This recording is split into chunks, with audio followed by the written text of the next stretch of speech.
Anthony Correa, and he came all the way down from New Jersey just to land his trick. He's gonna land it right now. Okay, kids?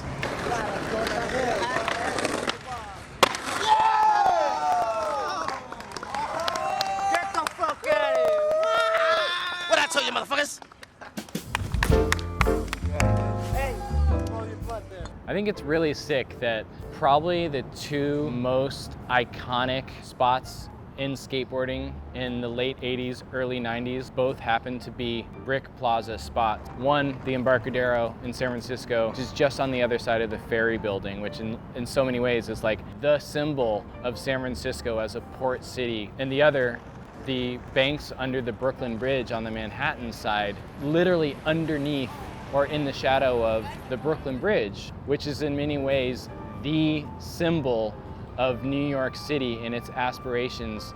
Both of these skate spots were basically designed and built under the same circumstances. The Embarcadero had a freeway that was built in 1959. That plaza got redeveloped by the 1970s, and the exact same timeline follows and determines what happens right here with the banks under the Brooklyn Bridge, what people call the Brooklyn Banks, even though they're not in Brooklyn.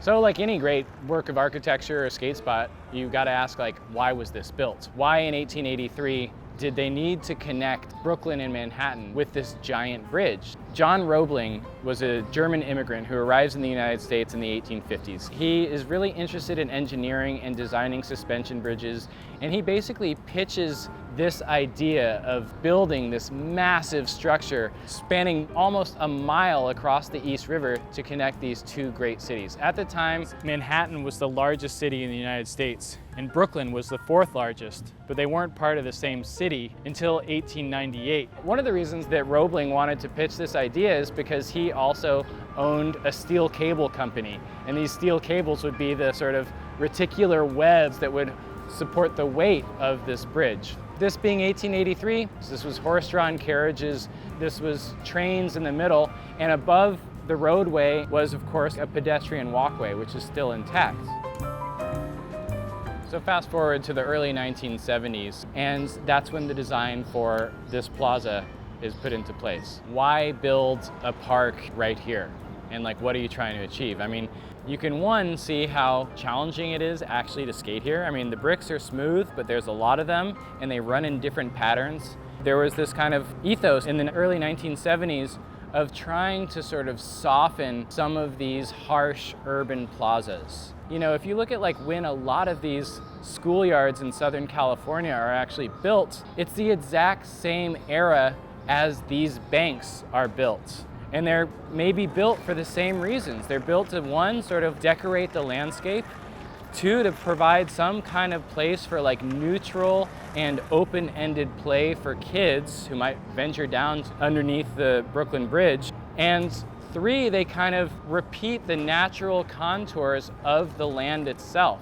Like here you are underneath a highway overpass, standing next to these like steel supports and these I-beams. But when you look down at the bricks and then look over at the arcades of the bridge's anchorage, it gives you this feeling of being in an old historic city, even though this plaza wasn't designed until the 1970s. Street skating in New York City coincided with the advent of a handheld video camera. From the mid-80s onwards, you have popular skate videos showing people skating the banks. You can find like the Bones Brigade skating here in Future Primitive. So there's basically three sides to this thing. There's the 9 set, there's the little banks on the other side, and the big banks across Madison Street.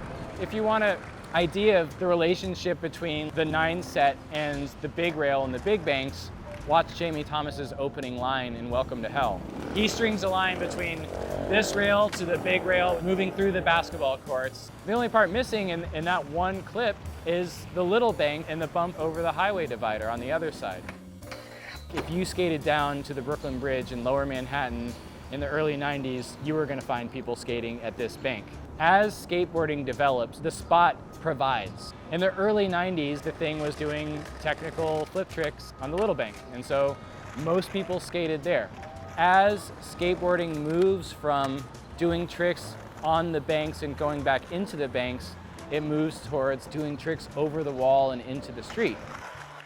Christian Hosoi was already olling that wall in the late 1980s, but by the mid-90s, you have skaters, often skaters from like Long Island and New Jersey who grew up with launch ramps, being able to send tricks over that wall. I think of like Javier Nunez's switch flip over that wall as like the consummate example of an excellent New Jersey skateboarder coming to the banks and like doing something unheard of. Rob Welch's switch 360 flip, Costin's backside flip, Ryan Hickey's frontside flip photo with the municipal building in the background, Josh Kalis's switch backside heel.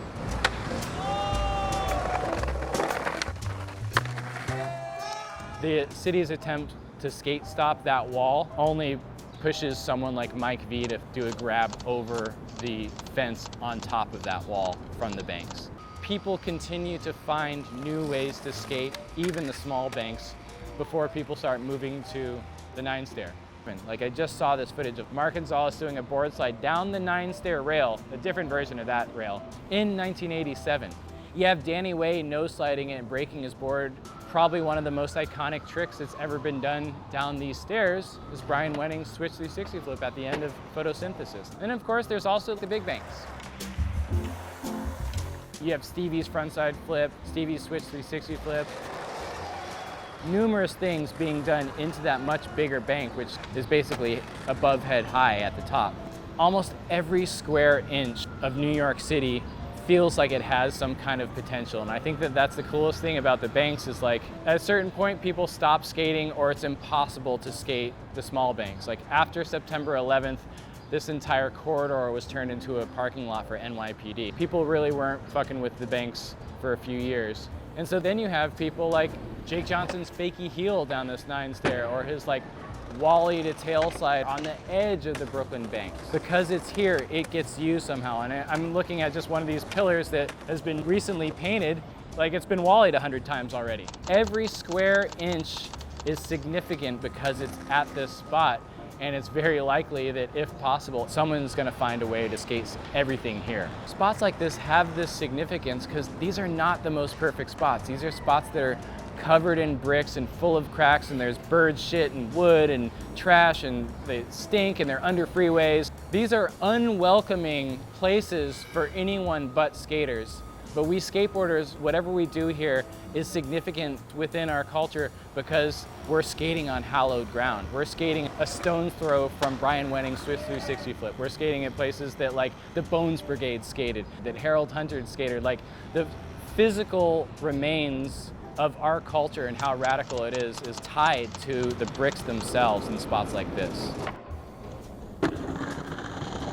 In terms of New York City skateboarding, this has been a spot since the mid-1970s up until now, so nearly 50 years. As of this year, only a small part of it is skatable again. City of New York recently designated the 9-stair and they've slightly renovated that plaza. They've took out a few of the things, the old ledge, the ghost kickflip that Kalis did, the place where Maurice Key almost was hit by a car after doing a switch crooks. You know, maybe in a couple more years, they will have resurfaced or repaired the big banks and that'll be skatable again. Maybe even the small banks will become like a museum to New York City skateboarding and you'll be able to skate those too. Who knows?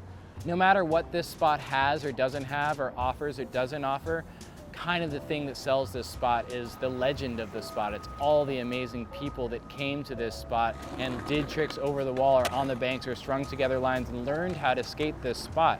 Not an easy spot to skate, and I think that's what makes it such an enduring and compelling skate spot today. This is why skaters, just like me, make pilgrimages to the banks under the Brooklyn Bridge.